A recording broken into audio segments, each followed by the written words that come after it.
running short of words right now, but I cannot afford this because I have to speak. Thank you so much for all the love, for all the warmth. Thank you for accepting me. Thank you very much.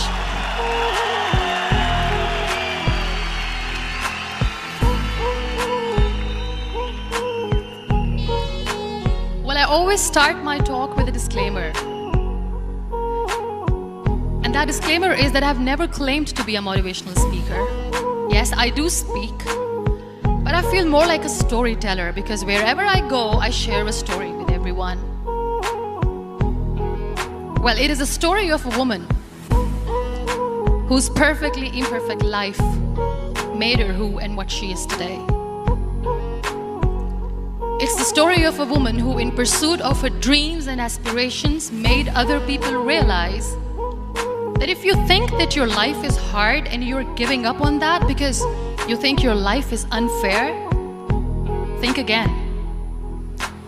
Because when you think that way, you are being unfair to your own self. It's the story of a woman who made people realize that sometimes problems are not too big. We are too small because we cannot handle them.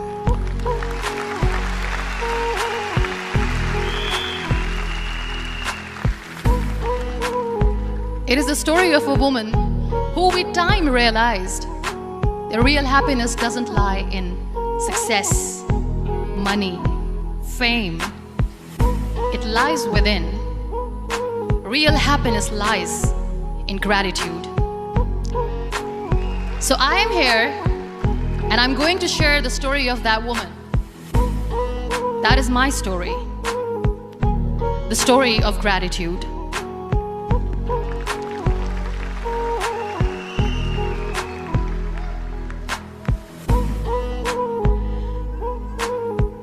I love you too. I love you all. I believe in the power of words. Many people speak before they think. But I know the value of words. The words can make you, break you, they can heal your soul, they can damage you forever. So I always try to use the positive words in my life wherever I go. They call it adversity, I call it opportunity. They call it weakness, I call it strength. They call me disabled, I call myself differently abled. They see my disability. They see my disability, I see my ability. There are some incidents that happen in your life, and those incidents are so strong that they change your DNA. Those incidents or accidents are so strong that they break you physically. They deform your body, but they transform your soul.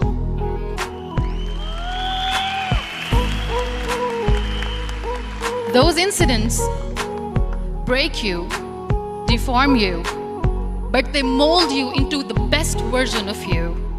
And the same thing happened to me.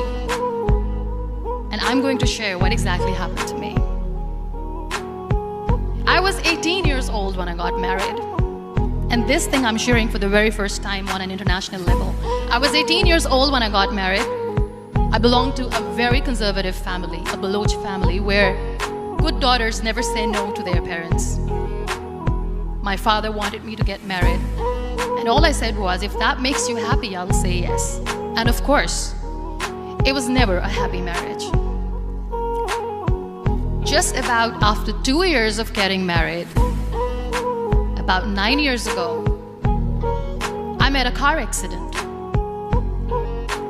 Somehow my husband fell asleep and the car fell in the ditch. He managed to jump out, saved himself. I'm happy for him. But I stayed inside the car and I sustained a lot of injuries. The list is a bit long. Don't get scared. I'm perfectly fine now. Radius ulna of my right arm were fractured. The wrist was fractured. Shoulder bone and collarbone were fractured. My whole rib cage got fractured. And because of the rib cage injury, lungs and liver were badly injured. I couldn't breathe. I lost urine and bowel control. That's why I have to wear the bag wherever I go. But that injury that changed me and my life completely as a person and my perception towards living my life was the spine injury. 3 vertebrae of my backbone were completely crushed, and I got paralyzed for the rest of my life. So this accident took place in a far-flung area in the outskirts of a very small province, Balochistan, where there was no first aid, no hospital, no ambulance. I was in the middle of nowhere in that toppled car. Many people came to rescue. They gave me CPR. They dragged me out of the car. And while they were dragging me out, I got the complete transection of my spinal cord. And now there was this debate going on. Should we keep it here? She's going to die. Where should we go? There is no ambulance. There was this 4-wheeler Jeep standing in the corner of the street. They said, put her in the back of the Jeep and take her to the hospital, which is 3 hours away from this place. And I still remember that bumpy ride. I was all broken. They threw me at the back of the Jeep and they rushed me to the hospital. That is where I realized that my half body was fractured and half was paralyzed. I finally ended up in a hospital where I stayed for 2.5 months. I underwent multiple surgeries. Doctors have put a lot of titanium in my arm. There's a lot of titanium at my back to fix my back. That's why people in Pakistan call me the Iron Lady of Pakistan. Sometimes I wonder how easy it is for me to describe all this all over again. And somebody has rightly said that when you share your story and it doesn't make you cry, that means you have healed.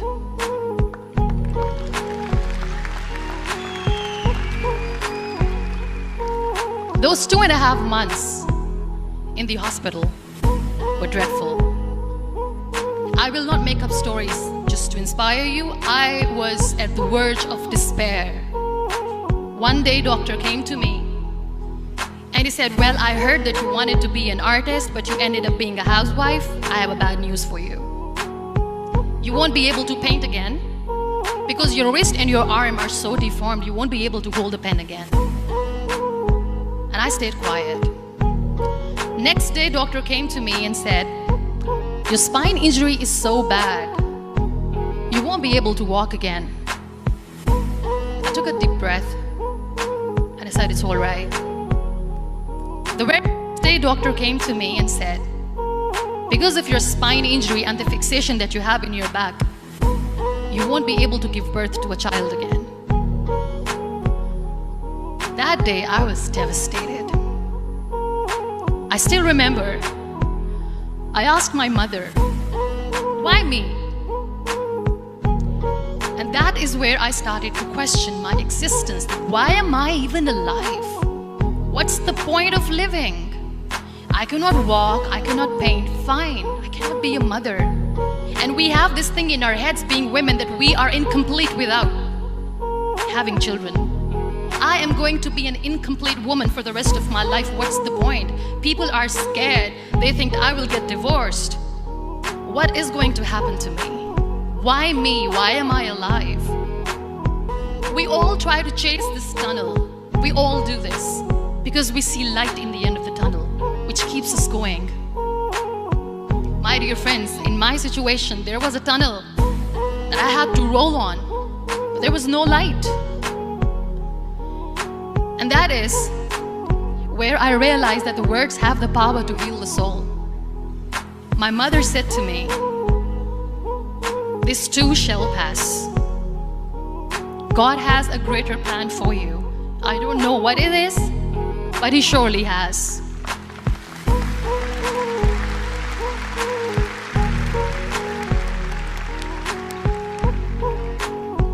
In all that distress and grief, somehow or the other, those words were so magical that they kept me going. I was trying to put that smile on my face all the time, was hiding. It was so hard to hide the pain, which was there. But all I knew was that if I will give up, my mother and my brothers will give up too. I cannot see them crying with me. So what kept me going was, One day I asked my brothers, I know I have a deformed hand, but I'm tired of looking at these white walls in the hospital and wearing these white scrubs.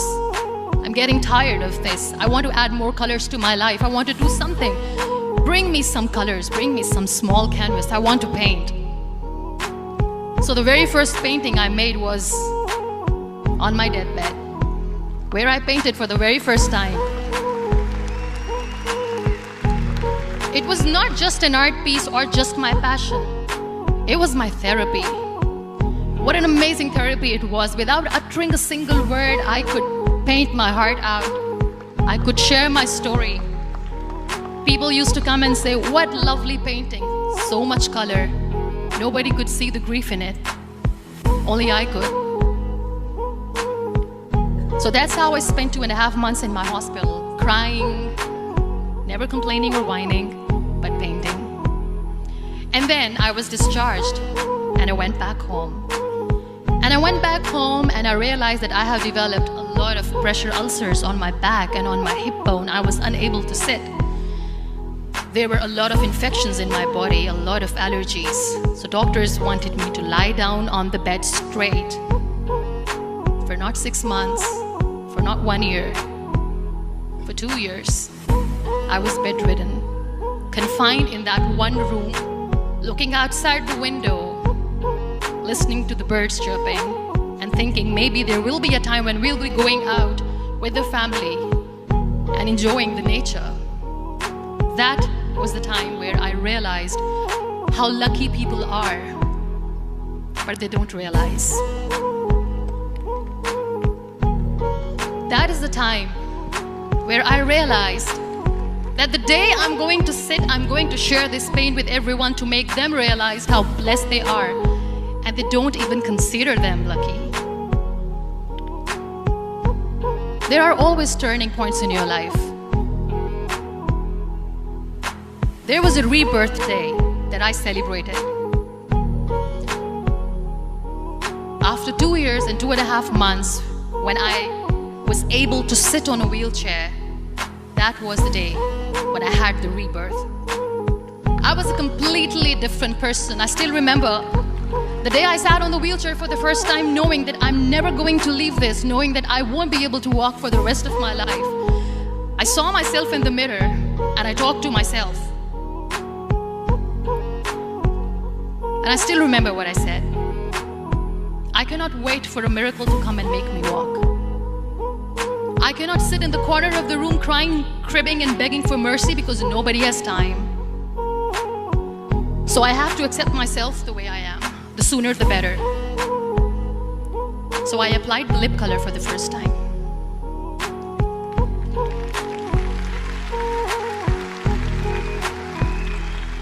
And I erased it. And I cried. And I said, what am I doing? A person on a wheelchair should not do this. What will people say? Clean it up. Put it again. This time I put it for myself. Because I wanted to feel perfect from within. And that day I decided that I'm going to live life for myself. I am not going to be that perfect person for someone. I am just going to take this moment and I will make it perfect for myself. And you know how it all began? That day I decided that I'm going to fight my fears. We all have fears.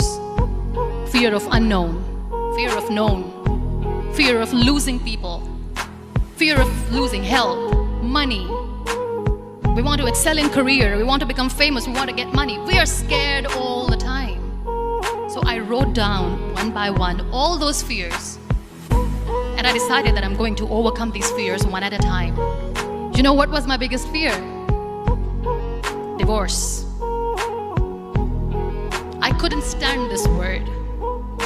I was trying to cling on to this person who didn't want me anymore, but I said no. I have to make it work. But the day I decided that this is nothing but my fear, I liberated myself by setting him free. And I made myself emotionally so strong that the day I got the news that he's getting married, I sent him a text that I'm so happy for you and I wish you all the best. And he knows that I pray for him today.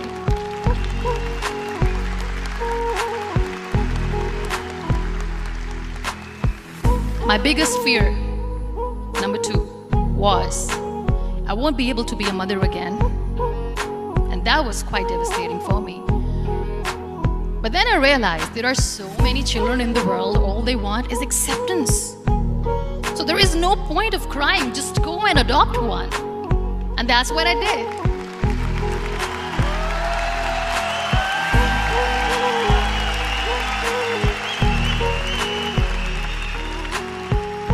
I gave my name in different organizations, different orphanages. I didn't mention that I'm on a wheelchair, dying to have a child. So I just told them that this is Muniba Mazari and she wants to adopt a boy or girl, whatsoever, but I want to adopt a kid. And I waited patiently. 2 years later, I got this call from a very small city in Pakistan. I got a call and they said, "Are you Muniba Mazari? There is a baby boy and would you like to adopt?" And when I say yes, I could literally feel the labor pain. I said, yes, I am going to adopt him. I am coming to take him home.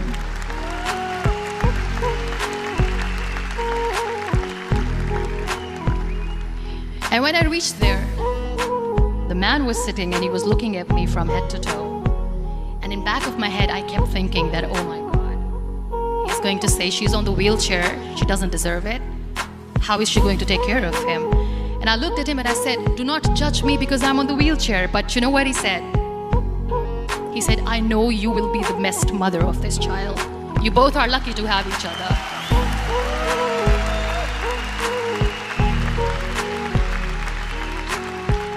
And that day, I was 2 days old, and today he's 6.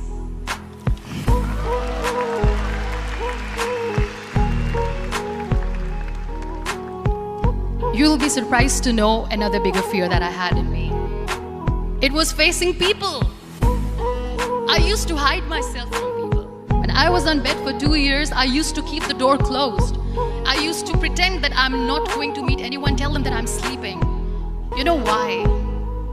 Because I couldn't stand that sympathy that they had for me. They used to treat me like a patient. When I used to smile, they used to look at me and say that, "You're smiling, are you okay?" I was tired of this question being asked, "Are you sick?" Well, a lady yesterday at the airport asked me, "Are you sick?" And I said, well, besides the spinal cord injury, I'm fine, I guess.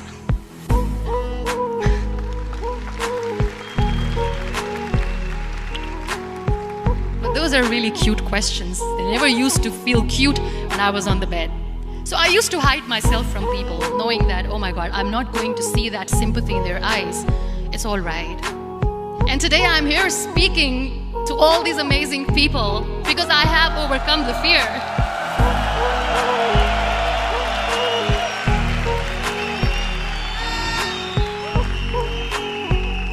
You know, when you end up being on the wheelchair, what's the most painful thing? That's another fear that people on the wheelchair, or the people who are differently abled, have in their hearts, but they never share. I'll share that with you. The lack of acceptance. People think that they will not be accepted by the people because we, in the world of perfect people, are imperfects. So I decided that instead of starting an NGO for disability awareness, which I know will not help anyone, I started to appear more in public. I started to paint. I always wanted to. I have done a lot of exhibitions. I'm Pakistan's first wheelchair-bound artist. I have done a lot of modeling campaigns, different campaigns for brands like Tony and Guy.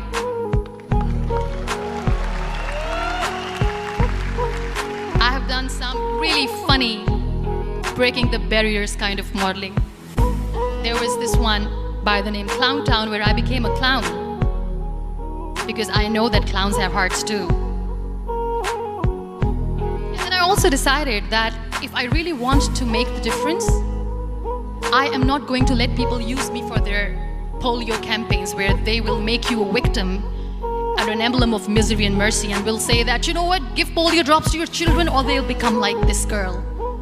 I decided that I'm going to join the national TV of Pakistan as an anchor person, and I've been doing a lot of shows for the last 3 years.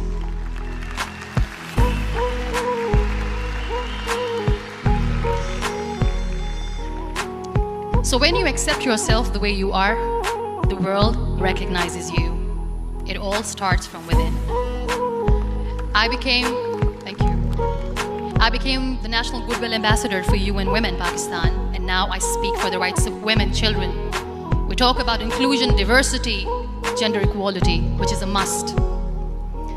I was featured in BBC 100 Women for 2015. I'm one of the Forbes 30 under 30 for 2016. And it all didn't happen alone. You all are thriving in your careers. You have bigger dreams and aspirations in life. Always remember one thing.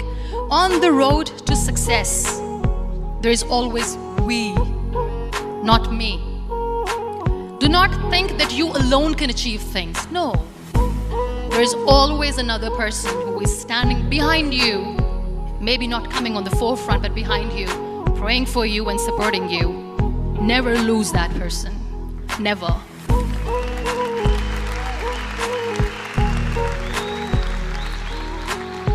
No matter how much I say that I couldn't find a hero, so I became one, I still want to recognize those 3 people in my life who literally changed my life completely, and I get inspiration from them every single day. Waleed Khan. Many people know about the terrorist attacks in Pakistan. We have lost many people. And I'm sharing this with a very heavy heart because we actually have lost a lot of people in this huge turmoil of terrorism. These people are barbarians. They do not see people. They're even worse than animals. They have killed people in mosques. They have killed people in churches, temples, even in schools. There was this terrorist attack in Army Public School, Peshawar, where these terrorists entered in an examination hall and they killed our children. And in that attack, that day, this beautiful boy, Waleed Khan, who was my hero, my real life hero, was the proctor who was taking care of the students, was keeping an eye on the students. Those barbarians shot him 3 times in the face, 5 times on his body, and he fell down. I was asked to give a talk in the school after a week of that terrorist attack. With a very heavy heart, I went there and I spoke. We sang a few national songs. I thought that maybe I've done my part, but deep inside, it was killing me. I could see children injured. I could see children sitting on the wheelchairs, looking at me, wondering, what next? What was our fault? Just because we were here to give examination, we have been shot. So many people, so many children lost their friends. Their classrooms were empty. The next day they went to the classroom. So this kid, Waleed Khan, I was asked that he is in a hospital right now, and you have to go and see him and motivate him and tell him that it's going to be okay. And when I saw Waleed Khan coming on the wheelchair for the first time in front of me, his face was all deformed. His leg was fractured, his arm was fractured. He couldn't talk, he lost his teeth. He cannot sneeze, he cannot smell. He cannot eat. And I kept thinking, what should I say? That everything is going to be all right? No, nothing is all right. And while I was juggling with the words, what to say, what not to say, this beautiful child, Waleed Khan, came to me and he said, "Are you Muniba Mazari?" I said, "Yes." He said, "Baji, let's take a selfie."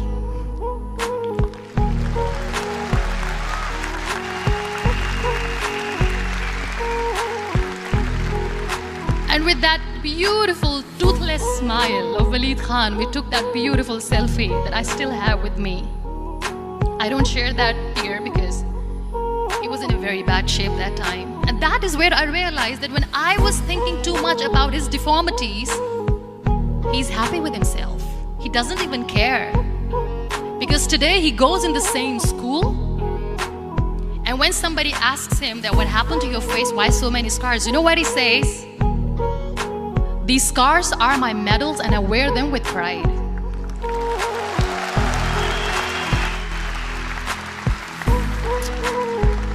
And how beautifully he says, "The terrorists wanted me not to study. I am going to study. I will become a doctor one day. And this is my way of taking revenge from those terrorists. Another real life hero, of course, my son. His name is Nile, N-I-L-E, River Nile. I learned so much from this kid. The first and foremost thing is patience. How to be patient when you know that your mother cannot walk, when you know that your mother is different from the other women, when you know that your mother cannot go out and play with you. How to stay calm. He loves football. And when we got the very first football, he was 4 years old. He was super excited. I still remember he came in the room and he said, "Mom, let's play football." And he kept the ball in my feet. And he said, "Let's kick it." And that day I felt disabled. I said, "I cannot kick the ball." And I was down with the same face. He looked at me and he said, "Well, that's all right. Your legs are not working, but your hands do. Let's play catch the ball."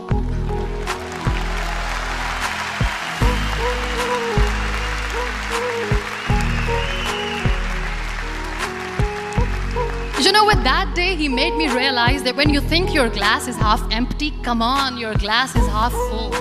It's all in here and here. Last but not least, the woman who made me realize that heroes have no gender. The woman who believed in me even when I was completely at the verge of despair, where everybody left. She was there. And every time I looked at her, without saying anything, she used to look at me and said, "This too shall pass. God has a bigger plan. And one day you will say that, oh my God, that is why God has chosen me." She never cried in front of me. She has always said that there will be haters, there will be naysayers, there will be disbelievers, and then there will be you proving them wrong. My mother.